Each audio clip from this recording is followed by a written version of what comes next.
One of my favorite things to do at bars is making bar bets, mainly because I almost always win. As you can imagine, St. Patrick's Day is always a busy day for me.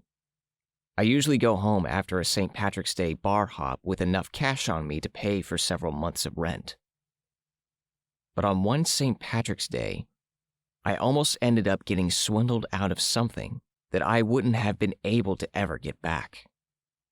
I was at a pub pretending to be drunk with a bunch of actual drunks to make them lower their guard. Nothing out of the ordinary there. After sufficiently buttering them up to me, I suggested we bet on darts with a little bit of cash on the line. A little bit of cash quickly turned into a whole lot of cash after I wiped the floor with them for several rounds in a row. Once I emptied all their wallets, I filled my pockets with my earnings and fake stumbled out of the pub like a bumbling fool towards the next bar to do the same thing all over again. At least, that's what I would have done if I hadn't been stopped on the street by someone who seemed to know me by name. They called me by my name, Peter, and approached me with a warm smile. He was a scrawny man, maybe in his late 40s, with a full head of wild red hair and kindly green eyes that hid a maliciousness that I didn't notice at the time. I'm a pretty short guy myself. It was one of the reasons people tended to let their guards down around me for long enough for me to hustle them.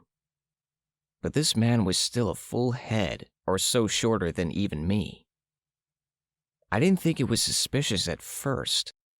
Sure, I didn't know him, but I gave my name out pretty liberally at bars. I thought that he must have been one of the people I played against and subsequently hustled before, so I greeted him back with my own fake drunken smile. He asked me if I'd like to play a game with him. Naturally, I accepted as long as he was willing to put money on the line.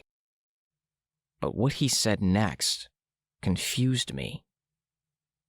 He said that what he was betting was much more valuable than money.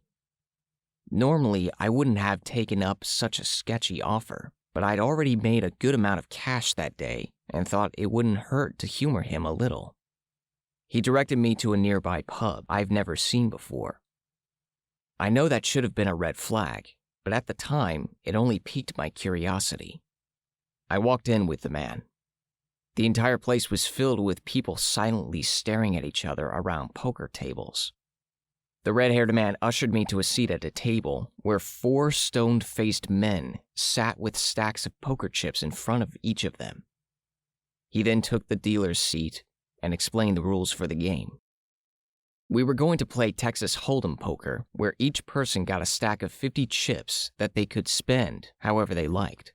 The game ends after everyone but one person, the winner, is eliminated. After someone is eliminated, everyone else can choose to either stay or continue, though they won't gain or lose anything from the game if they left. The prize would only be given to the winner once the game ended. The person sitting next to me was the first to get eliminated. I managed to trick them by betting big at a deuce turn when I already had 4 aces in my hand for the flop. I could see the color visibly drained from his face when he saw that he lost. It made me wonder what kind of game I got myself into that would cause the loser to be that scared. I didn't have to wonder for long, though. Right before my eyes, the loser's hair turned white and fell off of his skin, turned gray and wrinkled. In the span of a few seconds, he aged from a middle-aged man into a dried-up corpse that fell from his and crumbled into dust on the bar floor. I screamed, but the other people at the table showed no sign of surprise. The red-haired man then calmly asked the table if they wanted to continue. I immediately got the hell out of there. It wasn't money we were gambling with that night, but our very lives. Every chip must have represented the time we had left to live. So, when the poor bastard beside me ran out of them, so did his time. I never gambled on St. Patrick's Day again.